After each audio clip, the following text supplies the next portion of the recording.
Hey guys, what is up? SuperKmanrocks here, and I am here for my Day 1 Worlds 2022 Group Stage Overview and Analysis. We finally made it. The plans are done and dusted. The 4 teams that were going to make it out have officially made it out. It is time to start the official main event stage of Worlds in 2022. I am super duper excited. Obviously, I've been covering all 4 of the major regions all year long, all of it leading up to this moment. I cannot wait to start my coverage, and if you guys are excited as well, let me know down in the comments section below. There were a ton of good games today. 3 of the groups playing on every single day until we get to the days where it's just 1 group, but starting out here, 3 groups per day, so a lot of fun action. Let me know what game you were most looking forward to down in the comments section below. You had a lot of good choices from today. They definitely started us off with a bang, and that definitely is applicable to our first game. Then I don't want to waste too much time, so let's go ahead and jump right into that first game of the main group stage here at Worlds, and it is going to be a Group A clash between NA's #1 seed in Cloud9 and EU's #3 seed in Fnatic. And Fnatic is able to pick up a huge win here to kick off their tournament. Now, a lot of people are going to blame draft for this, and I'm certainly at least a little bit on that train. While Fnatic's draft isn't exceptional, there's certainly good parts and bad parts to it. I really do not like Cloud9's draft really at all, which we'll get into when we talk about them a bit more. But let's talk about what Fnatic did well in this game. You got to start off with this draft because it is a very risky draft to take, and I always talk about this on the channel. If you feel like you are the better team going into a matchup, you can afford to pick scaling, but I'm not sure going into this that just matchup on matchup that I would have felt so confident in saying that Fnatic was the better team, but they do go full scaling here. Obviously, Maokai's left up on blue side. They don't even pick it first, and so you get that on red 1. That is an absolute steal of a pick, which we'll talk about in a bit, but going for the Azir, going for the Aphelios, even the Ornn to an extent, you're really signaling that you want to transition a lot into those late game team fights, that your early game really isn't going to be all that proactive. That can open the door for Cloud9 to be more proactive in that early to mid game, but it really is up to the enemy team to be able to take advantage of something like that. You're really relying on your ability to play out laning phase, be able to, at worst, probably stay even, and, just get into that late game where you can trust the Azir and the Aphelios to position correctly and do the most damage in the game. And for Fnatic, that's basically exactly what happened. In fact, it went even better than that for them because not only were they actually able to generate a decent early lead by themselves in this game, which already, in my opinion, was impressive enough, they were actually able to do it in a lot of the lanes that I did not expect. Upset was up 20-25 CS. Humanoid by the end of this game was up like 90 CS on Jensen. It was an utter devastation in pure laning class between Fnatic and Cloud9, and that really does, I think, ring a lot of worries for this Cloud9 roster, because while we all had a lot of high expectations going into this, we all knew that they weren't like the best pure lane players, right? But they had a style, they knew what they wanted to do, and they could play to that win condition. But in this game, it just felt like everything fell off the rails. They honestly got a condition that I think they can play towards. Fnatic's comp does lose early, and I think you can press that issue, maybe not super heavily with the comp that they drafted, but at least a little bit, right? And I just don't think they were able to do that. They were able to get a Rift Herald, they were able to generate a small gold lead towards the beginning of the game, but they turned that into basically nothing towards the back half, and Fnatic really capitalized. Humanoid especially, like I said, was up like 100 CS by 25 minutes into this game. It was actually ludicrous how much Humanoid was dominating this. Yes, Jensen was leaving lane a consistent amount just to be able to try and help Blabber out. That's the style that Jensen has always been more proactive at, but even then, like, Humanoid was absolutely taking him to church in that mid lane. So much so that Humanoid is going to grab my player of the game to kick off Worlds here. He was phenomenal in the play-ins, and that's something that I honestly think was getting a little overshadowed by some of the other accomplishments that other teams were making. Them not having to play a best of 5, I definitely think put them, you know, a little lower down on a lot of people's memory when coming out of the play-ins, and then obviously with everything Zika was doing on DRX, he didn't stand out as like the top mid laner from a #1 team, so he kind of got left out in a lot of these conversations for the best players in play-ins, but he certainly deserved that, especially with how he played towards the I'll say all of the summer split. It's not even towards the beginning or towards the back half. For pretty much all of summer split, where he was a liability for this Fnatic team, especially early, he has completely turned around and changed that reputation. He was fantastic in this game, just as he has been the entirety of this tournament. You give Razork something that he can be proactive on without really having to be all that aggressive in the Maokai. This really fits his playstyle very well, and it opens up a lot for Fnatic in general. Also, if you're on red side, you just simply should not be getting Maokai unless something like Aatrox is up. But even then, I would personally value Maokai higher than anything else in the meta. That includes the Caitlyn, that includes the Aatrox. Insert whatever you want to put here. I don't understand how you can be blue side and not pick Maokai if it's up. We'll talk about that a bit later, but Razor getting that here allows for so much zone control. We'll talk about this quite a bit throughout the day, but when you have that Maokai and you have the objectives warded and you have a lot of vision and coordination around them, it is almost impossible to have to play into that because the ultimate is going to stop you in your tracks, especially when you go for these high burst damage kind of picks like the LeBlanc, like the Misfortune. You're really not able to kill Maokai, and especially Maokai Ornn, in a time period that will allow you to stay alive and not die to this hyper lane combo of Azir and Aphelios. And so the Maokai really paying dividends there. Wonder on the Ornn in the top lane just shuts down entirely what Fudge on this Fiora wants to do. He blind picks the Fiora, ends up getting counterpicked with the Ornn, and it definitely comes back to bite him. And then Upset just gets to play something he can terrorize the late game on. Still really, really, good from him, I would say, overall. Hylissang on the Renata, certainly some bad plays, certainly some bad moments, but at the end of the day, it doesn't end up mattering if he's able to perform in a lot of these late game team fights,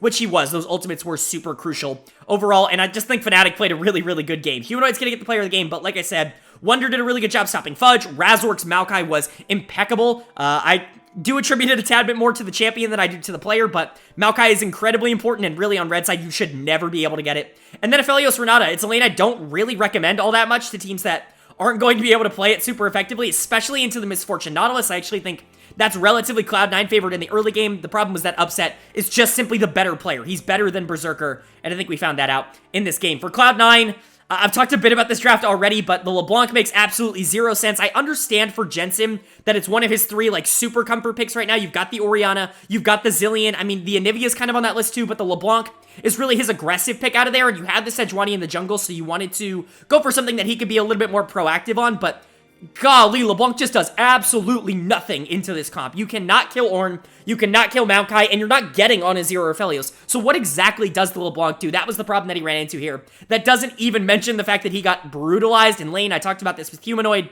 Jensen got completely run over. He was down 90 to 100 CS by the end of this game. It was never even all that close, and honestly, it was just disappointing. I talked about Jensen kind of being the weak link for this team throughout the regular season. A big reason they were the 5th seed, in my opinion, was that Jensen's consistency definitely did not pick up until he just realized that he needed to spam control mages and Blabber needed to be on something that could straight win the game. It seems that somewhere in translation that has been lost, because you go from LCS finals to this draft, and it's just frustrating to look at. You have the Sejuani for Blabber, and trust me, I'm the biggest Blabber fan. I understand that Sejuani is a very good pick for him. He's been fantastic on that champion for many, many, many years. I said, I think in my LCS finals video, I actually compared him to Tarzan on LNG, in that sense of, I think he plays the tanks incredibly volatilely, to the sense where Cloud9 can really generate a lot of leads from it, but unfortunately, the Sejuani should never be higher priority than the Maokai, and along with that, this team just relies so much on Blabber's early game pressure in order to create something. Jensen's not that kind of player that's going to be able to create in the mid lane. He's not a carry player anymore. He hasn't been at all this year, and I don't expect that to change,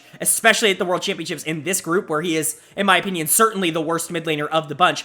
Then you have Fudge in the top lane, essentially blind picking a Fiora, which is really, really frustrating because it's very easily countered by the Ornn pick, something that Wonder can just jump on and really shut down the rest of this comp anyways. It already synergizes so well with the Azir, the Aphelios, the Maokai. It just doesn't make a lot of sense for you to blind pick the Fiora here. I get it, you want to go on something that can maybe pull away from these 5v5 teamfights because you have the LeBlanc, you have the Sejuani, and they have a pure teamfight combo, especially towards the back half of the game, but man, Fiora just got so hard countered, and he played this one awfully. He's gonna get my dud of the game up in the top lane. Fudge really, really shined, you know what I'm trying to say, in playoffs, because he was so consistently given counterpick on the side of Cloud9, whether it was on blue side or red side. They really pushed the drafts in a position where he wasn't going to have to be blind picking his matchup, because he wanted to be able to get that counter and he wanted to be able to dominate lane. He wasn't given that luxury in this game, and instead of playing it safe, he goes for the super aggressive pick, and he gets very much punished for it. I would expect C9 to adapt there.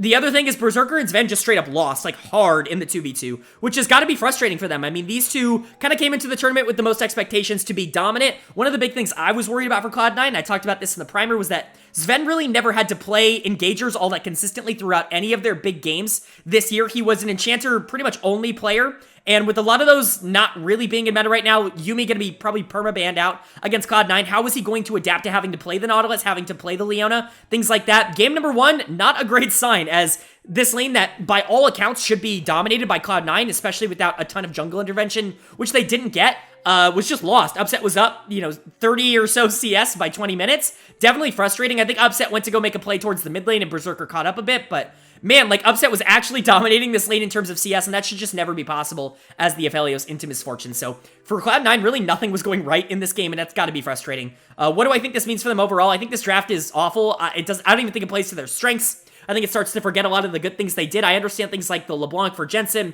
things like the Fiora for Fudge are comfort picks, quote unquote, but I think the mentality of this kind of gets away from what Cloud9 was doing in playoffs, which is playing around that jungle position. I think that's going to give them a lot more opportunities to be aggressive in that early game and to snowball the game out of control. They're not very good at playing from behind. They haven't been all year. That was the reason they were the 5th seed. And so getting back into a position where you can start generating your own leads, getting Berserker and Sven on something scaling with Blabber being able to enable all that, I think is going to be huge for Cloud9. Unfortunately, it was not able to happen here in game number 1, a very crucial one. For Fnatic, just do this. I mean, I get it. Like, this is a little bit of an ego draft. This kind of draft probably isn't going to work against a team like EDG or T1, but it certainly worked against Cloud9, and clearly the players are up to task. Humanoid, Upset, played super duper well in lane. Razork had a really good early game. Wonder did a great job shutting out Fudge. Hylissang certainly had his moments, but was good overall. Honestly, this was a great showing from Fnatic, even in a circumstance where I don't completely love the ideology of their draft. I'm not going to recommend you go to this against better teams, but it certainly worked against Cloud9, and it shows that they have confidence in their ability to win in lane, which I think is going to be crucial throughout the rest of this tournament. Fnatic really sets themselves up in a good spot, sitting at 1-0. You definitely need to be able to beat Cloud9, preferably twice, if you want even a shot at being able to get out of this group. Maybe you can get lucky with the win over EDG, or T1, get yourself into a tiebreaker. That really is what needs to happen for Fnatic at this point, and they just took step 1 to put that plan into motion.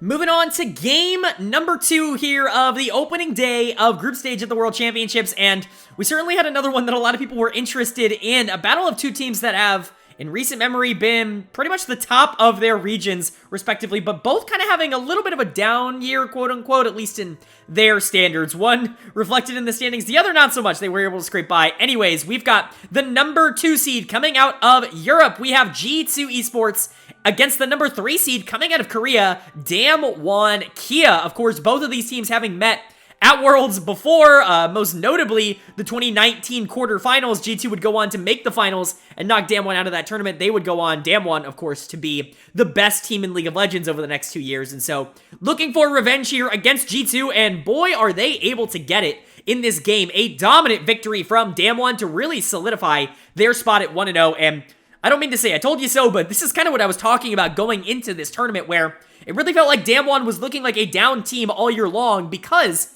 the meta didn't really fit them, like, at all. I don't really think that any part of this meta was good for DAMWON. I think the Enchanter, Zeri, Sivir meta in the bot lane was not good for Dectum and Kellen. We're going to see that. The lack of attention and lack of carry potential from Canyon in the jungle, I think, was definitely a little bit of an issue.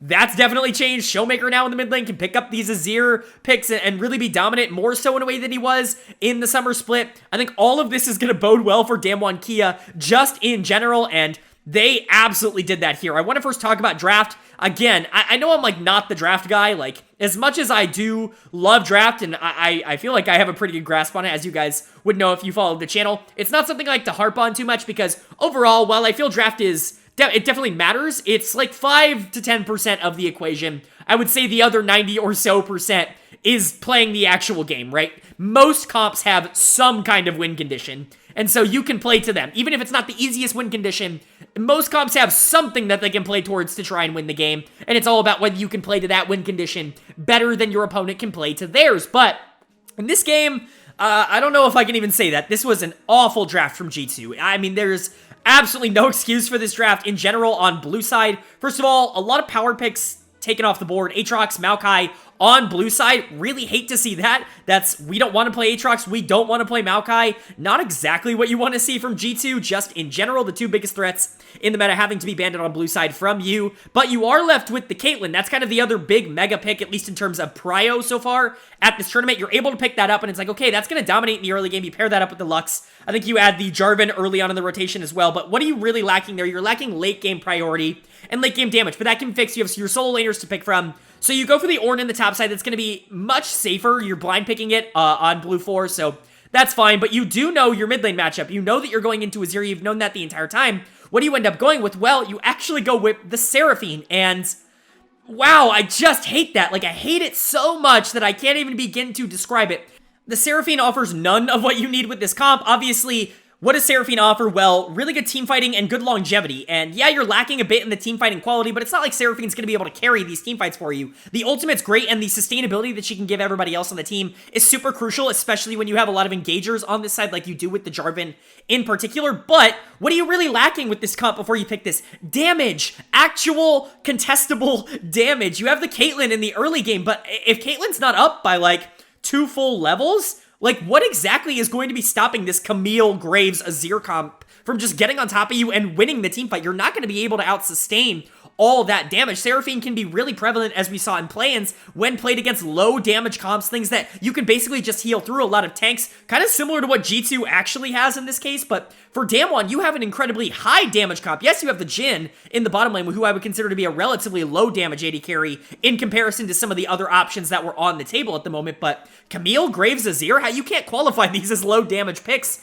in any sense of the word, and so this Seraphine ends up being incredibly useless for G2, and boy was DAMWON able to take advantage of it. I like DAMWON's draft. You give yourself a lot of options with this. You do have the opportunity to play safe or play aggro in the bot lane because you draft that Jhin Leona, and while I don't think they have a ton of like actual synergy together and don't pair particularly well into the Caitlyn Lux as a duo lane, I think Jhin for the most part is going to be stable. He's going to be able to get to that back half of the game, and he's going to do a lot of the things that Jhin does. Yes, he's not been all that relevant over the course of the year, but really Jhin has not been bad at all. He just isn't expert at one thing, right? He's not going to be high damage. He's not going to be dominant in the laning phase. His utility is okay, but you're usually wanting to get that from another role overall, especially when bot is so strong. But if you're going to go Camille, Graves, Azir, and you've got damage elsewhere, Jin's a perfectly viable pick. Add on to that the Leona, who can engage. You're not going to have the strongest laning phase in the world, but that's absolutely fine. In fact, Dektum and Kellen actually went relatively even in this laning phase, which is a complete disaster for G2, but their early game kind of fell apart, which we will talk about soon.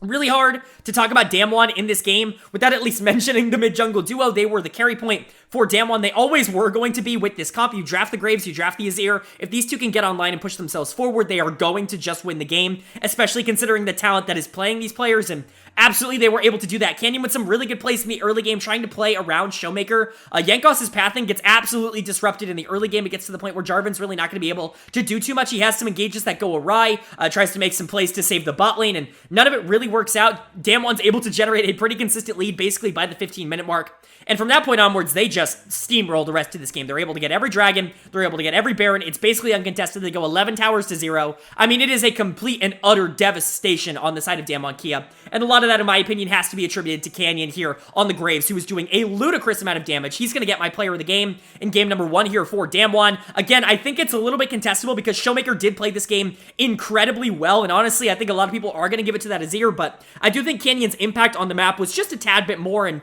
really, if you want to give it to Showmaker, I'm certainly not going to stop you. Canyon, Showmaker, they were both ridiculously dominant in this game, doing a ton of damage. Showmaker just completely outclassed Caps in this game. Not much the Seraphine can really do, especially from behind in that instance, but you have to fault Caps in the beginning for even picking that Seraphine, because that was never really going to be a champion that was going to be able to do something in this matchup. It doesn't pair up with the Caitlyn all that well. You're losing a lot of extra damage towards the back half of the game, and then you got to talk about Jankos as well. Really not a good early game. He just got ran over by Canyon. That's a big problem because the Graves is not supposed to be winning early. If he's able to generate that lead, snowball it out of control, it is very, very difficult to stop this champion. That's why we saw the prio for him rise a ton during the beginning of play-ins. Obviously, it fell off a bit towards the back half. People were actually favoring the Hecarim just a tad bit more for a relatively similar role, but I do think Graves is a little bit more consistent once you get to that late game. If you feel like you're good enough to be able to generate that even lead, I would say, on Graves, then he's probably the better pick to Hecarim, but Hecarim's maybe a little bit easier to effectively complete on. He's just maybe not going to be as terrorizing in the late game, but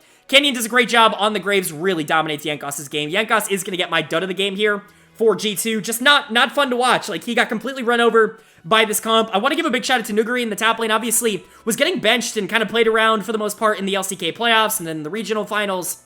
He is by far their best top laner. I don't know what Danny's thinking there by going Bertle at all. I talked about that in my LCK playoff reviews when I was doing it. Nuguri was actually playing really well in those series. And while Bertle wasn't bad by any stretch of the imagination, he just doesn't give you the same kind of carry presence. And what we saw in this game was relatively similar. A big problem that Nuguri, I would say, had in the LCK was the fact that he attracted like a ton of attention, like way too much attention up in the top side, would often get punished for a lot of over-positioning mistakes, getting caught out. But luckily for him, Jankos spent like all of his time bot lane trying to get this Caitlyn Lux ahead, which means that he could play as aggressive as he wanted on this Camille, and he was able to generate a very consistent lead on Broken Blade. So what does it mean for these two teams in this instance? Well, G2 drafted awful, Jankos and Caps just got outplayed, and then what's an Ornn Caitlyn Lux going to do? Caitlyn Lux, by the way, I didn't even really talk about it. While the Caitlyn was kind of fed this game, and certainly had some moments where Flakkid was looking like he was the only one doing anything, that Caitlyn needed to win way harder in the early game for this team to have any shot of being able to scale. Once Caitlyn was kind of even with Jhin, the game was basically over on the side of G2, but Jankos and Caps were really the two that I think disappointed the most. Jankos, again, getting done of the game. For DAMWON, this is awesome. You played super aggro in this game. You dropped a very aggressive comp, actually using your bot side as a weak side against Caitlyn Lux. Very interesting dynamic that you left up on the board here, but I actually think it works out really well. You know that your jungle mid duo is sensational. I know a lot of these, you know, quote-unquote analysts have been talking about how they are falling off of a cliff and they're not even close to top 20 anymore and blah. Canyon wasn't a top 5 jungler in the LCK. I've heard that 100 times at this point. It's just not true, right? Like, Canyon was great this year. Showmaker certainly had a dip, but again, it wasn't really the meta to bring out the best in them. I think we're going to get a meta that they can appreciate and react in a lot better at Worlds here, and I think we're definitely going to see it. Canyon and Showmaker might be a sneaky bet to be kind of a pusher for DAMWON towards a finals appearance. I'm not going to call that just yet. There are a lot of really good teams at the tournament, but if DAMWON surprises everybody and is a top 1, 2, 3 team in the world, it's certainly not going to shock me. If Nuguri can keep this up, playing on top side, playing essentially weak side, but playing super powerful, you know, pushing forward and hopefully not getting a ton of jungle attention, then he's going to be fine. And Dectum and Kellen are a really good secondary piece. I think they've kind of been underrated in the whole process. And so DAMWON looks really good here. They're just going to have to keep it up, and they're going to be a lot better than I think a lot of people expected them to be. Jumping into our third game now, we've definitely started off with two interesting ones to talk about. Game 1 was at least relatively fun, Cloud9 making it interesting in the beginning, but Fnatic running away with it. Game 2, a stomp, DAMWON had the control all the way through. Game number 3 is one that should be somewhere in the middle, but hopefully going in a particular direction. Unfortunately for a lot of fans, it didn't quite do that. I think a very fun surprise for a few. We had the number 1 seed out of the PCS, the CTBC Flying Oysters, versus NA's number 2 seed, 100 Thieves, and the Flying Oysters pick up an absolutely massive victory here. A huge upset for the PCS to pick up game number 1 in their group. I did not see this coming. I don't think a lot of people saw this coming, not only because I think NA was stronger than probably what they're about to give at Worlds or what they've shown at Worlds so far, which I did. I had them maybe a little bit too high, but I didn't have the Oysters high at all. I actually really wasn't all that impressed with what I saw out of any of the PCS teams this year. Beyond certainly did not impress me really all that much, and that definitely came to fruition in the group stage of the play-ins, them not even being able to make a best of 5 like I predicted. And then the Oysters, I certainly didn't think were all that different from Beyond. I thought they were fine, but certainly not a team that I would expect to be able to like relatively easily take a game in the group stage. But here we are, a 31-minute victory for the Flying Oysters in the group stage to kick things off. And honestly, you just gotta give them props. This is a very interesting comp. It goes to a lot of the strengths that they often like to play. They are a huge control mage team in terms of being able to play around that stability in the mid lane, whether it's the Victor, whether it's the Sylas, whether it's the Azir, things like that. They really tend to play around a lot of those more stable mid lane mages that they can kind of just use to be more proactive on the map. A carry in the bot lane is sometimes possible, but more often than not, they like to play towards this top side. Rest has been a huge carry for this team throughout the year. Gemini, I think, has really unlocked a bit of himself throughout the playoffs. He was really not all that good from what I watched before the playoffs, but man, once he got in there, he really unlocked himself, started playing less tanks and more carry threats out of the jungle, kind of pairing that up with the control mage mindset, and really unlocked this team as a whole. And I very much expected to go to that mentality again at the World Championships, and boy, did they, except they went to it in a very different way You have that Aatrox on blue side 1, which I really like. You go for the more carry-oriented Viego. You've got the Victor control mage, but you also have this hyper-scaling AD carry kind of in the bot lane. Kind of accentuates a lot of the rest of what this team wants to do, because you look at the Aatrox, you look at the Viego, hell, you even look at the Rel that you end up pairing the Kai'Sa with, and you're like, oh, I get it now. You want someone that's going to be able to do a lot of damage by diving into that backline, and Kai'Sa, I think, accentuates this comp super duper well, and man, does Shun make work of it. It really wasn't just him, but you gotta give him a lot of credit. This is someone who barely played throughout spring, as far as I'm aware, and then comes in summer as kind of this replacement bot laner, has never really played in the PCS before, and wasn't really the focal point or the carry for Flying Oyster at all. Like I talked about, Rest, Gemini, Mission, that top side was really super important for them getting here. Shun and Koala often on the weak side in that bottom lane, but a crazy, crazy good way to start off this tournament for CFO, and Shun in particular. He's actually going to get my player of the game on the Kai'Sa. He's able to scoop up a ton of kills throughout this game. You get to the point around 20-25 minutes where he's going to be able to effectively 1 or 2 shot pretty much anybody in the game if he lands full combo on you, and that is incredibly scary to have to play into. You add on to that the unkillableness that is Aatrox up in the top lane. Rest playing it very, very aggressively someday, trying to go for that counter pick in Fiora. It kind of works in lane, but it really doesn't work overall. You add that at the Viego as well, who can get these resets in fights and make it very difficult to even prioritize the Kai'Sa in the first place. Then you got the Gravity Field from Victor. You've got the Chaos Storm coming out. Rel with the full engage. Like, it is just really difficult to actually deal with this comp from behind on 100 Thieves' part, and quite frankly, they couldn't. There was really no dealing with it. There was nothing that they could do in this instance. Once the Kai'Sa got super ahead, the Victor was doing a copious amount of damage. You gotta give a ton of credit to Mission. A lot of people are gonna write him off, I think, in this game, mostly because he wasn't like the focal point. He went 1-1-9. You don't look at the scoreline and you're not seeing like an amazing number there, but he comfortably led this game in terms of damage, and that just really is what Mission has done throughout the year. I talked about him being super comfortable on these mages. He is really able to perform on these team fights. He really knows how to play laning phase super well. Abadage challenges him by going the R5 Akali here, really trying to outskill him and be able to generate that lead on his own, and unfortunately for Abadage, he just got outplayed in this game. Like, Mission just straight up was the better player.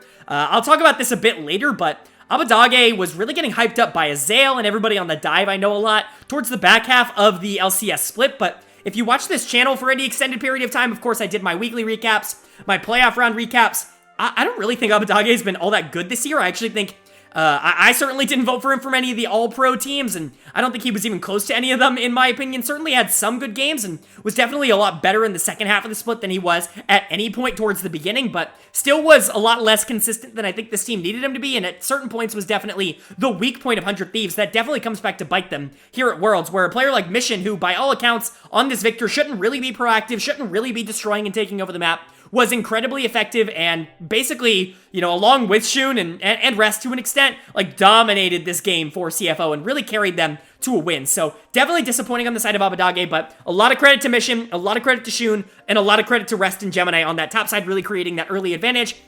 Rest, as we know, incredibly stable on that top side, is going to play aggressive, but isn't going to needlessly get caught out. I know he's kind of the BM king. They were hyping that up on the broadcast here today, but one thing that I really liked about Rest is that he can play strong side, but he can also play weak side. He's incredibly consistent about that. He always has been, obviously. We've seen him on the international stage before, but I really do think he's probably the best player on this team.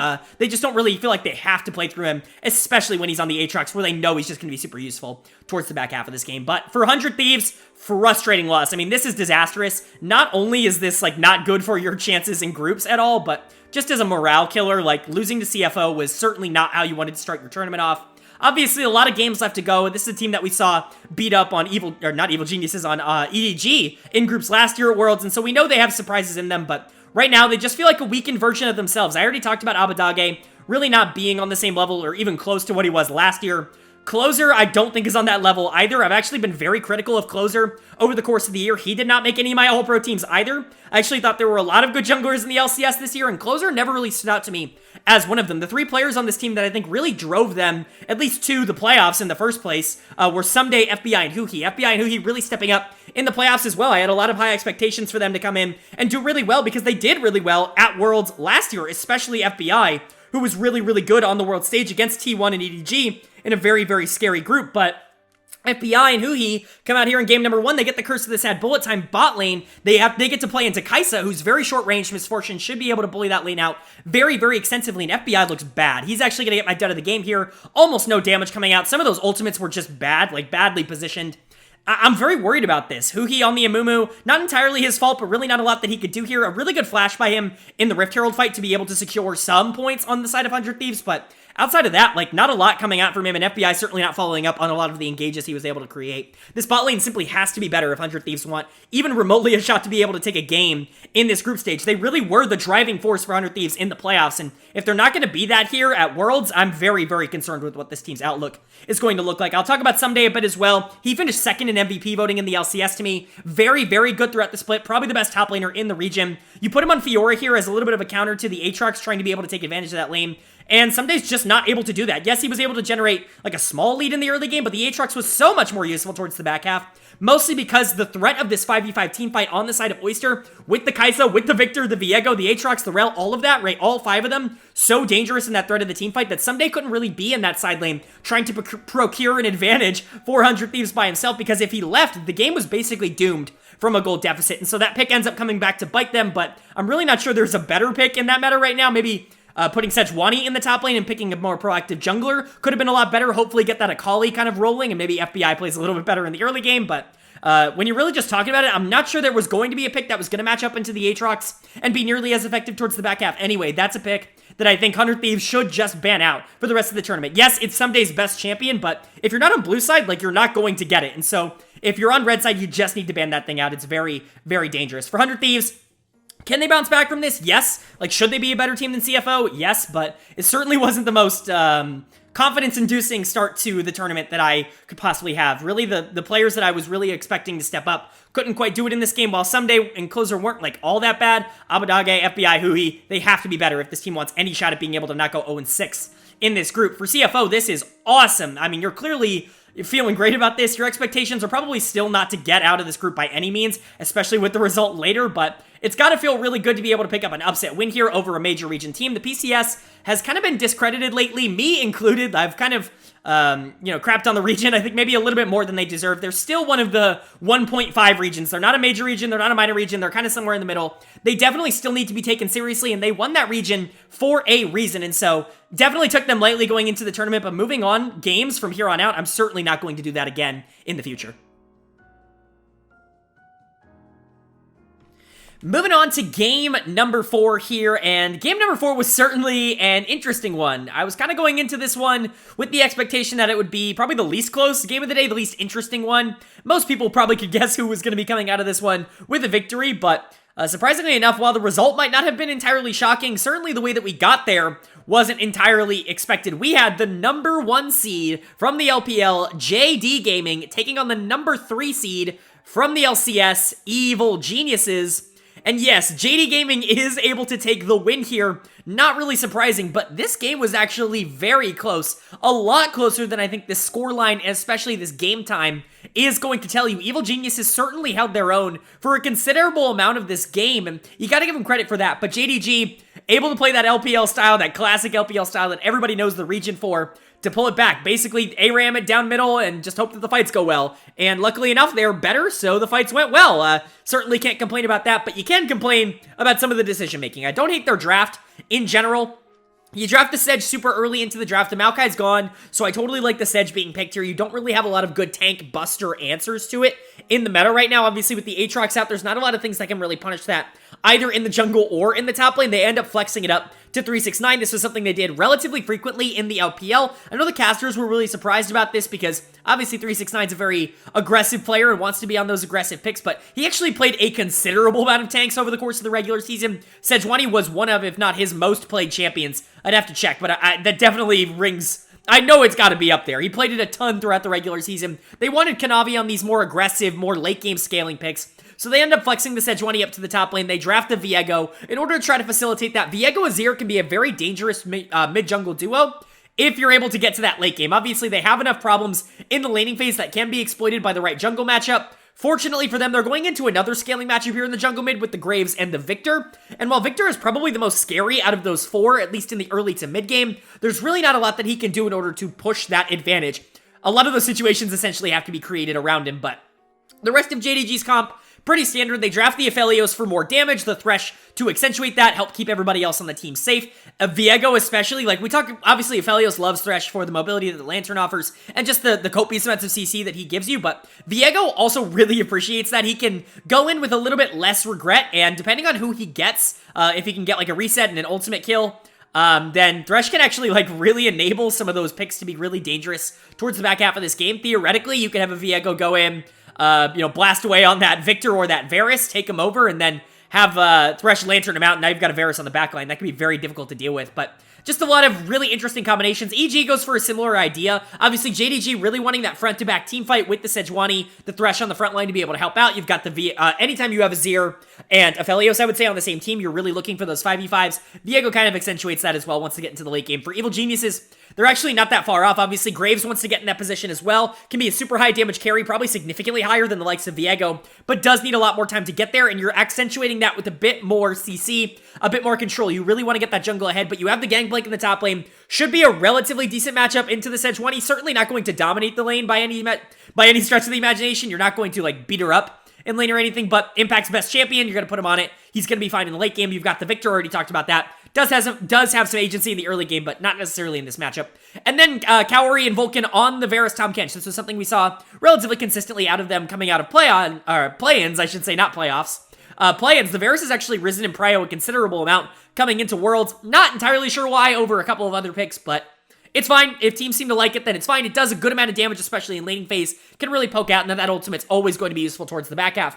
Tahm Kench does offer that safety that Varus really doesn't have with that low mobility, and so definitely a combo that we're going to see more of. And overall, Kaori was awesome for Evil Geniuses. I'm not going to say anything bad about him. He was the lifeblood of this EG team. Got a 2v2 kill very early in the lane on Hope, and looked very, very good throughout most of this, was actually holding the game together for Evil Geniuses. Unfortunately for him, JDG was just simply too much. A lot of these fights were not clean, I would say, from either team, including JDG, but talent definitely reigns supreme sometimes. Kanavi just gets super duper fed on this Viego, and he's really able to take over the mid to late game here. Once you get that Viego rolling, he is still an incredibly dominant champion. My problem with Viego, and the reason I don't recommend him to a lot of teams here, is it is a little bit more difficult for him to get that ball rolling more consistently, especially with a lot of the junglers that we're seeing right now be a lot, I don't want to say safer, but like less proactive. Things like the Maokai, the Sejuani, those are probably your two biggest prio junglers in the meta right now. Graves, Hecarim, I would have said, a couple weeks ago, kind of high up in that meta. Viego just doesn't have a particularly great matchup into any of them, but the Graves does scale relatively slowly. Like, if you're able to get that lead a little bit earlier than the Graves is, you are able to snowball that mid-game. You have to take advantage of that power spike, but you are able to do that. And JDG, I think, did that relatively well. This gold lead was actually not solidified until about 23 minutes into the game. I know it ended at about 29, but we're sitting there at around 18 minutes, and Evil Geniuses is really, really close in gold. These fights are going relatively okay. There was actually an ace on the side of EG. They were able to start stacking dragons, able to control a lot of these objectives. Unfortunately for them, it was usually at the cost of something. They were really, really behind on a lot of the split push wave control. Pretty much any time the Evil Geniuses wanted to try and make a play, JDG had all three lanes pushing, and they had to sacrifice something in order to get it. Never a great strategy, but that shows just kind of the next level preparation that JDG have to try and make sure that they're always going to be in a good state, no matter if they think they can take the 5v5 or not. And then also, you've got to account for the fact that the Victor in the mid game was certainly not going to be able to handle himself in the side wave, and that really created a lot of problems for Kaori. He couldn't rotate into the mid lane, and that actually caused a lot of problems for Evil Geniuses because there was a lot of plays being made topside that the Varus just simply wasn't going to be able to move to, and that's where a lot of your gold was. And so definitely a little bit of an issue when it came to macro presence from Evil Geniuses. Would certainly like to see them improve that, but honestly, combat-wise, they really weren't that far behind in terms of what JDG was offering. But eventually, we get ARAM after ARAM mid lane, and JDG is just the better team in terms of this. Their comp, I think, lends themselves a little bit more into that playstyle with the Azir, with the Aphelios. You get a lot of these engages towards the back half of the game. It ends up with a Baron going to the side of JD Gaming, with EG trying to capitalize.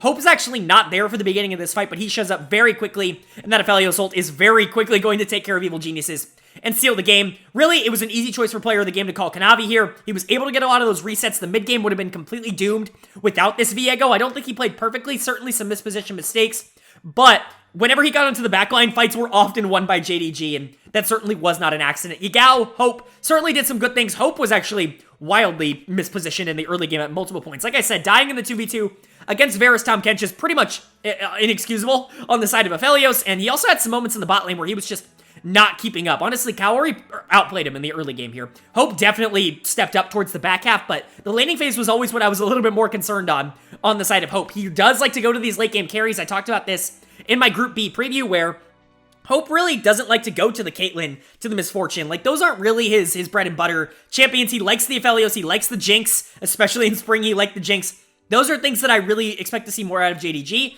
and I do think that lane could be relatively exploitable by a strong laning presence in the bottom lane. Kaori certainly tried his best. Unfortunately, it just wasn't going to be enough this game. So overall, decent from JDG. Yagao, I think, definitely stepped up. Missing had a very good game on the Thresh. Was hitting Qs very consistently, was hitting hooks very consistently, was setting Kanavi up for a ton of extra damage. If those hooks were able to land on the Graves, on the Victor, even on the Gangplank towards the back half of this game, the fight was basically over from that point. Really, the only one you didn't want to hit was Tahm Kench, but even then, it allowed you a free entry point, and really created a lot of panic on that side. So, really good game from Kanavi, really good game from Yagao, and really good game from Missing. 369, Hope, they were good. 369 definitely towards the back half of the game, playing his role as that frontline Sejuani tank, but nothing to write home about. As for EG, like I said, definitely had some points in this game that you could talk about. Kaori was really good. JoJo was something at certain points. Wasn't the best game of JoJo's career. I thought Inspired had decent amount of back pressure, like especially towards the mid game, but just was never able to get online as the Graves in the way they needed him to. Really, EG's standout members were certainly this bot lane duo, but unfortunately, my dud of the game does have to go to someone, and it is going to go to Impact in the top lane. He got completely run over by 369 in the laning phase. Multiple fights would have been a lot easier if Impact just happened to be at the right place.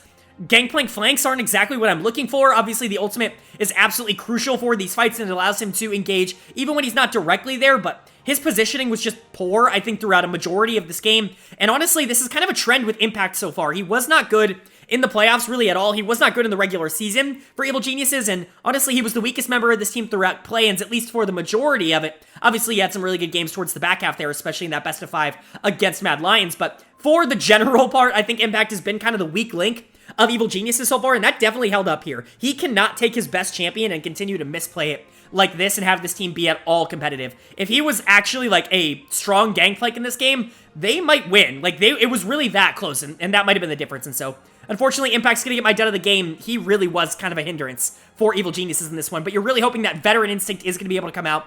He's gonna be able to elevate the team in the next couple games. What do I think of these two? Well, Evil Geniuses looked a lot better than I expected them to. I did not expect them to actually be able to hang with JDG at all. That was not the case. Obviously, play and buff, probably active here. They've been able to play on the patch. They've been able to get stage ready. So they probably feel a bit more confident than maybe a team like JDG does, at least in this instance. I'm not going to say that was entirely it. EG certainly made some good plays. The bot lane duo actually looking really solid here, and that's got to be positive to see, but I'm not really sure it's going to matter too much. Obviously, they're still in the group of death. The games don't really get that much easier from here. For JDG, certainly some mistakes. You just simply have to have better macro, but I really like the way they handled side waves in this game. They were able to make sure that there was always pressure somewhere on the map, and then eventually, like, they got to the point where these team fights were going easily for them with Kanavi and Missing playing really well. You just really hope that you don't allow this to happen again. I'm not sure if you win this game against a team like DAMWON, and that definitely concerns me, and so certainly some things to work on for JDG, but at the end of the day, starting 1-0 is all that really matters when it comes to this tournament, and they're going to be looking at the next couple of games as another way to build some of the confidence moving into hopefully the knockout stage. Moving on to game number 5 here, we're going to be finishing off the day here with 2 of probably the most anticipated games of the entire tournament, at least in the group structure. Very excited. Obviously, the beginning couple of games were definitely interesting, but these are some of the top teams in the entire tournament to be facing off against each other on day 1. Certainly a treat, and we're going to be kicking it off with a Group A matchup between the number 2 seed from Korea in T1 and the number 3 seed from China in EDG. And surprising a lot of people, but not surprising me, baby. The one person that I know that called this one, T1 is actually able to pick up a super dominant victory here that a lot of people on Twitter were very upset about, and I'm not entirely sure why. Maybe my Twitter is just a bunch of LPL fans. I have no idea, but T1 looked phenomenal in this game. I mean, what a start to Worlds for a team that was coming off of their final performance in the LCK being a big Debbie Downer, getting 3-0'd by Gen.G in finals in a not close fashion, a very convincing fashion on the side of Gen.G.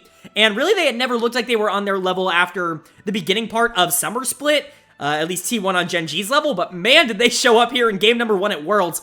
A super risky draft, something that I would not recommend to pretty much any team. I mean, you've got some playmaking tools here. You've got the Fiora, you've got the Lee Sin, you've got the Akali, but I mean, this can go very wrong very, very quickly. A lot of really easy to engage upon tools on the side of EDG, whether it comes to the Vi, whether it comes to the Ornn. A lot of tools that I think are going to be significantly easier to execute on the side of EDG. T1 really has to get off to an early advantage, especially with this Lee Sin Akali mid-jungle duo, because the Azir's going to be a problem in the late game. Scout's very, very good at this champion, and obviously playing into an Azir when you have a front line, and especially an engage the likes of like Vi going in and potentially hitting your back line. You've got the Ornn, you've got the Renata helping to stabilize. Even the Kalista to an extent is very slippery and can be difficult to deal with in a lot of these late game team fights if Viper can play well, which he will. It's Viper, but Scout's gonna have a lot of fun time free firing in the back, and you don't really have a lot of tools that can answer that. I do like the Sivir Yumi to kind of accentuate the rest of this comp. You have a lot of early game pressure on the top side from T1. You wanted to make sure you at least had something towards the back half of this game. Sivir Yumi, like I've been saying in these videos, still incredibly strong and incredibly difficult to deal with. Can be taken advantage of in the early game. That's really where they tried to gut the Sivir Yumi lane, but even then, picking Kalista, picking Renata, these are things that can abuse it. If you're just good enough at Sivir, there's really not a lot that you can actually do about it, and we'll get into that in just a bit, but let's talk about what T1 did really, really well in this game.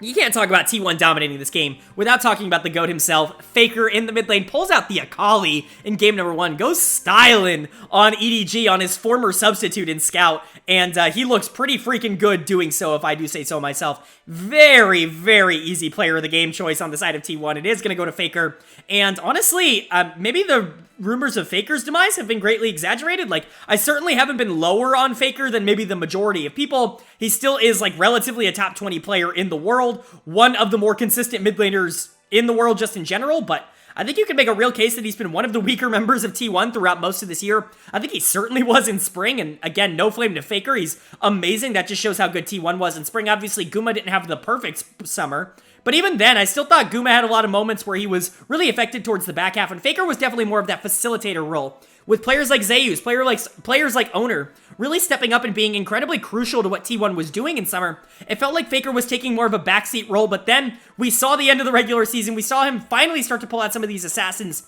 in the playoffs, and it all leads up to this moment at Worlds where he gets the Akali, he gets a Yumi on top of him for good measure, and he's just really able to take over this game. He's able to dominate a lot of these mid-jungle plays, killing JJ basically on repeat at the start of this game, making it very difficult for EDG to actually make macro plays. It opens up the map a ton for Owner to be able to make those plays as well.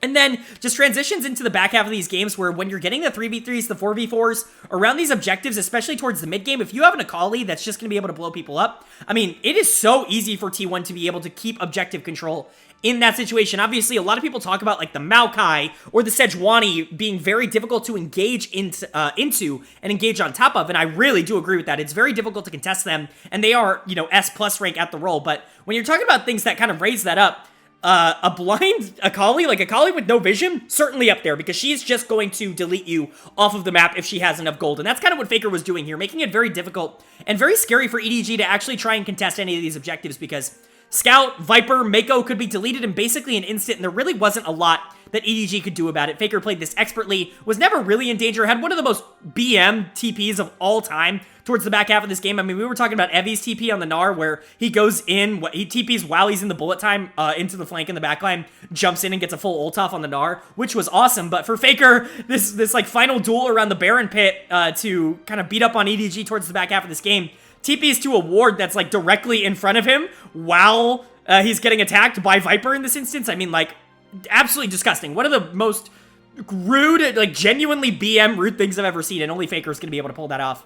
And it was really, really fun. One of the best games he's had all year, like spring and summer combined. I actually think this felt like peak Faker for a bit, and so that's gotta feel great.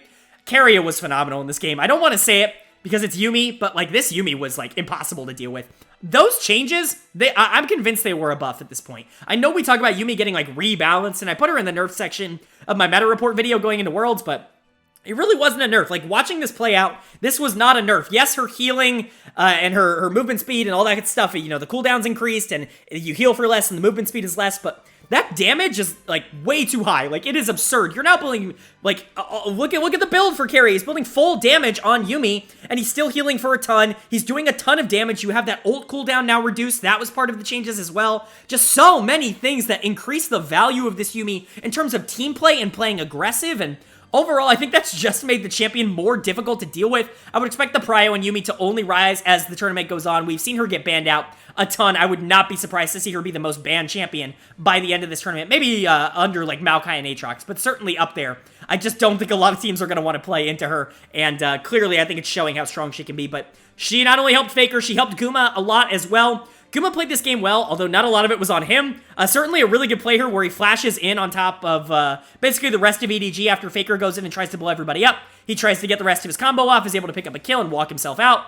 Very, very fun from Sivir. A better team may have been able to exploit that, but EDG was not feeling themselves today. And then Zeus dominated that top lane matchup. You can talk about Ornn being a counterpick to Fiora, which it absolutely is, but it certainly was not in this game. Sometimes when you are just that much of a better player, it doesn't really matter, and Zeus is truly that much better than Flandre, it would seem. But for the side of EDG, not a good game. Like, this might have been the worst game of Worlds so far in terms of performance. Like, G2 certainly is up there. 100 Thieves versus Flying Oyster is certainly up there, but this was not good. Like, you didn't show a lot of very good things here. My dud of the game is going to go to JJ on the Vi here. Pulling the Vi out, I don't think the pick is all that good, but I certainly understand it. It was a pick that you went to relatively consistently in the LPL, and it did well for you. Like, you had a good win percentage on it, so I get feeling confident on the pick, but like I said, I think the meta is just a little bit different right now.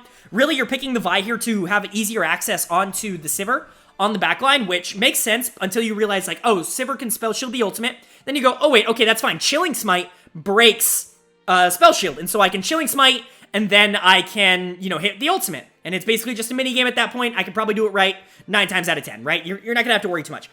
And then JJ goes Challenging Smite, and I'm like, what? And then he continuously tries to ult Guma, and I'm like, huh? Like, I just don't understand this. This was so, I don't want to say brain dead, but it just felt like a complete oversight on the side of JJ. You have to have Chilling Smite this game, or else you can't ult the Sivir. And if you can't ult the Sivir, what exactly does Vi do? Like, what? Tell me what Vi does in this comp if she can't get on the backline. That being said, it wasn't all bad. He only then lost both a Dragon and a Baron Smite, or a Rift Herald and a Dragon Smite, I should say, 50-50. So that's fun. He was able to get the Baron. I'll give him credit for that. But, like, golly, not a good game from JJ. I don't like the Vi pick in general. I get it if you feel confident on it, but then you've got to be able to perform. You can't get on the backline because you didn't buy Chilling Smite, and that's a game-losing decision. You then lose 2 50-50 smites to a Lee Sin. That's pretty game-losing. Like, this was a no-brainer. JJ had no pressure on the map, wasn't able to do anything as a champion in the back half of this game, and lost a bunch of smites.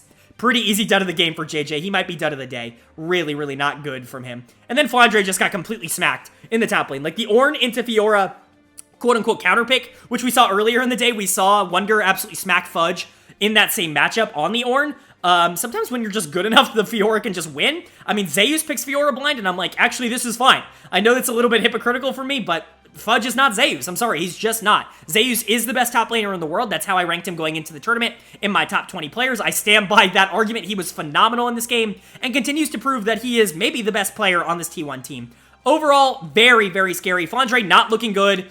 Scout was fine, Viper was fine, but they didn't have a lot of opportunities. It was really this top side that just got, like, destroyed. Like, Flandre and JJ got destroyed. Scout was behind in pressure in lane because he's a 0 going into a Kali. And then Viper and Mako had absolutely no shot. They went even as a Kalista in lane into Sivir, which is never good, and then just got outbeaten late. And so, dominant win from T1, but EDG, this is very concerning. JJ was someone who I definitely worried about. He's kind of the quote-unquote team fighter of this team's 2 junglers. Junjia is kind of the early game focused jungler. I actually liked him more for a considerable amount of this season. Going into playoffs, I did like JJ a tad bit more, especially with how he played in the regional finals, but man, if he's going to play like this, like, play Junjia. Absolutely play Junjia, because this was disastrous. If EDG can't get their head on straight, this group might be a little bit more interesting than we originally thought. But for T1, dominant win. I think this pretty much solidifies where I thought this team was going to be. I think they're going to be significantly more in meta in this tournament than they were at the end of the LCK, and I really expect a lot of these players to step up. Guma may have had a quote-unquote down summer, even though I definitely think that has been over-exaggerated. But, I mean, Zeus is the best top player in the world. Owner, Carrier, Faker, all close to top 20 players. Like, this could be a World Finals winner, if we're being honest. And if they continue this pace, I really wouldn't be all that surprised, but definitely, if we've learned anything from this, don't give Zeus Fiora, don't give Owner Lee Sin, and definitely don't give Faker a Kali. That's going to bring us to our 6th and final game here of day number 1 at Worlds, and it is definitely a good one. We maybe saved the best for last, as we had maybe the best team at the tournament facing off against one of the most hyped teams at the tournament by a considerable margin. And I'm not really sure which one is which at this point because we had the number 1 seed from Korea here in Gen.G taking on the number 4 seed from China here in Royal Never Give Up. And RNG is able to take the win. I can't believe it. I'm very shocked. But honestly, looking back on this game, I shouldn't have been. I definitely have Gen.G as my number 1 team at the tournament. Definitely is a little bit concerning to see this, but I'll explain why this might not be as surprising as a lot of people think. Obviously, the first thing that comes to everybody's mind, play and buff is real. And I'm going to be honest, play and buff is real. Like, it absolutely is real. I've talked about this on the channel in the past when talking about teams, you know, avoiding play-ins and how that may not always be the best thing for you, especially if you're more of a momentum-based team, because you have a lot of time on play-ins to actually assess what your roster looks like on the current patch, see what works, and see what doesn't. You have a lot of, essentially, free games on the patch against teams that you feel comfortable you can beat to test things out, see what feels good, try things. You got a lot more scrim time, you get stage experience, things like that. Even just the momentum of being able to win a best of 5 can definitely move you in the direction of being a little bit more comfortable on day 1 or day 2 than some of these other teams that have had to wait, in Gen.G's case, almost a month in order to play their last stage game. And so definitely the buff, I think, does exist, but there was way more to this game than just play and buff activating for RNG, because honestly, I'm gonna be real with you guys, I freaking hate this Gen.G draft. Again, I'm not someone who talks about draft all that much, but man, some teams really showed up at this tournament like wanting to lose in draft. Like, day 1 was not a good day, I think, for drafts all around the game, and I think Gen.G kind of embodies that here. First of all, you've got your LCK MVP, pretty much unanimous, in Ruler, your bot laner, and you put him on Senna. I get it, you want to play the Singed because, ooh, funny, Lehens is really good at the Singed, and maybe they're not prepared for it in game 1. Well, spoiler alert, every single team that's going to be going into Gen.G at this tournament, I promise you, has prepped to play against Lehens' Singed. And that's fine. Like, again, if you still think you can win on it after that, still pick it. If it's a great pick for you, then pick it. But the accentuation, taking your best player and putting him on something that he really can't actively control the game on in the Senna, has absolutely no early game pressure whatsoever in this lane matchup, even into Aphelios, because the Leona basically deals with Senna incredibly well, leaves her in a very, very difficult spot from the early point of the game, and really the damage is just simply not going to be there. She's relying on a lot of her teammates to be able to enable. Obviously, her damage is fine towards the back half of the game, but it's nowhere near what Ruler should be given here. You're putting a lot of pressure on Chovy, which again is fine. Chovy actually does really well in the laning phase here, but we'll talk about that in a bit. And again, another lack of adaptation towards this meta as well. We have Peanut on the Poppy, and I get it. Like, I talked about this all throughout the year. Peanut basically created Poppy jungle, at least on a mainstream level. This was a pick that I think a lot of people were playing in solo queue for a very long time, talking about how efficient the clear was, talking about how great the gank support was, talking about how great it did into a lot of the meta things because of that dash cancel. Really, Poppy, I think, could be very, very dangerous to actively play into. The problem is they gutted her clear, and I'm not sure if Peanut knows that, but he pulls it back out here. I get it, it was his best champion by a country mile over the course of the year, but man, like, he got abused on this pick. He was actually playing relatively okay for a majority of this game, but the back end of it, he was like down 2 levels. And at that point onwards, the Graves is just going to be doing too much damage. You're not actually going to be able to keep up. Even if you can stop his dash, like, who actually cares? He's going to dash in at you. And so at that point, it doesn't matter. He's going to kill you, and you're not going to have to worry about it. And so, not a good draft overall from Gen.G. I do like RNG's draft a lot more. You put Breathe on something he can be super proactive on in the Jax. It's really good into Aatrox, I would say, overall, because not only can it theoretically pull Aatrox out of these 5v5 teamfights, but unlike Fiora, I think in a similar matchup, it actually does really well in a lot of these 5v5 teamfights. Jax can be a very, very scary thing to have to deal with, especially if he has gold late.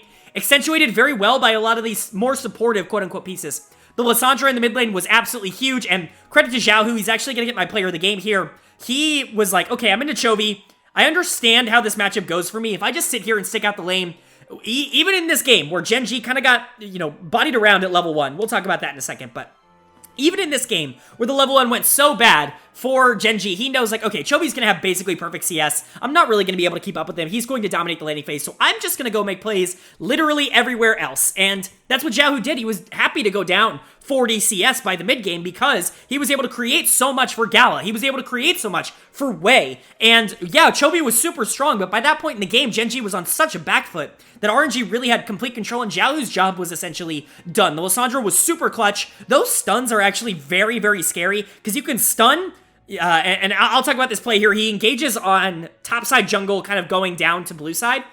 He engages with the stun, he E's in, he presses W for the stun, ults himself, and then stopwatches, and legit buys like 6 seconds, and by that time the fight is just over. Like, RNG have just won it. It's a super great play that Lissandra can make. It's not like a ridiculous, like, Lissandra outplay or whatever, but the fact that Xiaohu was able to make a play like that in this game, like, those kinds of plays were the reason that RNG was able to get such a commanding lead. Now, obviously, we have to talk about the level 1. Complete disaster of a level 1 for Gen.G. Lehens gets caught out, Ruler has to burn Flash, and the game is in a really, really tough spot from that point onwards, as Gen.G is really playing off the back foot. Wei plays super aggressive in the early game. He's able to get the Flash and the Cleanse really quickly out of Chovy in the mid lane, and ends up actually killing him a little bit later because of those summoners being burnt. And honestly, big credit to Wei. He was able to control the pacing really, really well in the early game, and that was definitely taken out a lot on both mid lane and bot lane. But really, it was Xiaohu being able to rotate along with Wei, create those plays that really, I think, accentuated a lot of what RNG wanted to do here. Then you had Gala and Ming in the bottom lane. Aphelios, not something that you would typically associate with being like a lane-dominant pick, but Aphelios into Senna actually does really well, and honestly, the Singed didn't really have a lot of options here. I can understand the idea of like Singed just in general, but blinding it, especially with Leona being able to come in here, like, what are you going to do, flip Leona? Like, she wants to be in there, like, you know what I mean? That's fine. She can just put on her shield, stun you, and just walk out. Like, she's really not all that concerned, and you're really never getting on anybody else here. I'll talk about Lehens now. He's actually going to get my dud of the game on the Singed, not because of the Singed pick. I really don't think the Singed pick in concept is all that bad, but, like, if I didn't know Lehens, like, if I didn't watch every game of the LCK this split, I would have thought he would have never played this champion before. This was a bad game from Lehens. Multiple times he's flipping Lissandra, and he's flipping, the most egregious one was he flipped Jax directly on top of his Azir, and Azir just died. And I'm like, does he know what's going on? Like, is he watching the game? Because it just feels like he's doing the things to lose, right? Not a good game from Lehens. These are the kinds of games that really worry me about Lehens. He has these more often than you would think, especially considering how a lot of the analysts talk about him. Having watched every game of the LCK over the past 3 or so, 3-4 years, every single one, like, expecting Lehens not to have 1 or 2 bad games at this tournament, I just don't think is realistic. That's why he didn't make my top 20. He was my number 21 for a reason. He's a very, very good player. He's just not entirely consistent. And games like this are why. This was a not good game from him. Wasn't entirely his fault. Dorian was running it on a super power pick in the Aatrox, and Ruler had literally negative pressure this game, although I hardly attribute that to him. Again, like, come on, why are you putting Ruler on Senna? Why are you putting Ruler on Senna? I thought Chovy was in a good spot, but again, he was targeted so heavily in the mid game. Even if he was able to farm up relatively well, his damage impact was incredibly negligible. Peanut was trying his best to keep this game in check, but again, when he was 2 levels down, there really isn't a lot that you can do on the Poppy. Overall, definitely got to be a frustrating game, I would say, for Gen.G fans. You went into this tournament really feeling like you had a chance to, like, go undefeated in the group and really coast your way to a World Finals. Like, this is what this team's expectations are. It's win World Championship or go home for Gen.G. Like, there is no consolation. Oh, we made it to semifinals. Like, that's not the expectation for this team. They need to be able to get out of the group. Luckily for them, this feels more like an outlier than it does like a consistent trend. This is a draft that I think very actively pushes away from their strengths. I don't think they have a very good grasp on the meta, but I think that is very easy to change, especially with so many Worlds games happening, so much of a sample size with play-ins, and now with group stage starting. Just copy what other teams are doing. You're good enough. You're the most talented team in the world. You can play pretty much anything that is meta, and I feel like you're going to be able to do it well. If Peanut gets on something that's going to be a little bit more proactive, maybe can buy a little bit more time for Chovy in that mid lane, and if you just freaking put Ruler on something that can actually carry the game, like a Kai'Sa, I mean, you banned it out, and I get it. You don't want to give Gala Kai'Sa, but like, I'd trade Kai'Sa for Aphelios in this case. Like, I think you win that on the side of Ruler. Just things like that. I would be much, much more confident than that. The Singed is fine, but again, I feel very bad about taking Ruler off of one of the big carries, and I think that was a big downfall for this team in this game. For RNG, you've got to be stoked. Obviously, you've got momentum riding high. You didn't exactly perform the way you wanted in play-ins, but taking game number 1, everything here is reset. You're now sitting at 1-0 in the group. This basically puts you in a phenomenal place to just get out of the group, like, by itself. Because now you have 2 games against 100 Thieves, you have 2 games against Flying Oysters, and only 1 more game against Gen.G. I mean, that should be another 4 free wins at the minimum there, and that would guarantee you get out of this group. And so that's got to feel good for RNG, a huge win for them here. If the jungle mid duel can be as proactive as this against some of the best teams in the world, maybe I am underrating them. However, I do expect them to, I don't want to say fall off a bit, but this game is just, it's really hard to judge how much to take away from this game because Gen.G had such a bad early game, a bad level 1, and a bad draft. I think if either of those things don't happen, if they go into this game with maybe a slightly better draft, maybe they can recover from that very bad level 1 that sets them behind. And if they don't have that level 1 that just sets them behind from moment 1, I'm really not sure that RNG can express and impose their dominance over the early game in that same way. So This was very much a game of variables that I'm just not sure are entirely repeatable, so I am very, very excited to see these two teams meet again once we get back around in the group stage.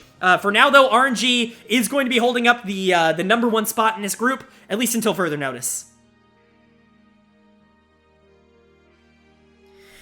Alright, well that is going to do it for my Worlds 2022 Group Stage Day 1 overview and analysis of all 6 games that happened. Group A, Group B, and Group D played today. Group C had their day off, but don't worry, they're going to be up in action tomorrow. We're going to see a lot of really, really interesting games. Let me know down in the comment section not only what your favorite game and what your favorite game today was, what game you're most looking forward to tomorrow as well. A lot of really, really good ones. Love to hear you guys' thoughts, but of course, leave down there in the comment section below what you guys thought of the video. Did you enjoy the analysis? Did you not? What game did you really enjoy? Who do you think I'm overrating? Who do you think I'm underrating? Are you mad at me because I'm not singing the praises of RNG just quite yet? Or are you a little bit frustrated with me that I was a little bit right about 2-1 over EDG? Let me know all that down in the comment section below. Of course, while you're down there, highly would appreciate it if you left a like and hit that subscribe button. Obviously, if you made it all the way through this hour-plus long video, I promise you're going to enjoy a lot of the rest of the content that I'm going to be putting out over the course of the group stage. Obviously, we're going to be going over every single day, not only of the group stage, but once we get into the quarterfinals, semifinals, finals,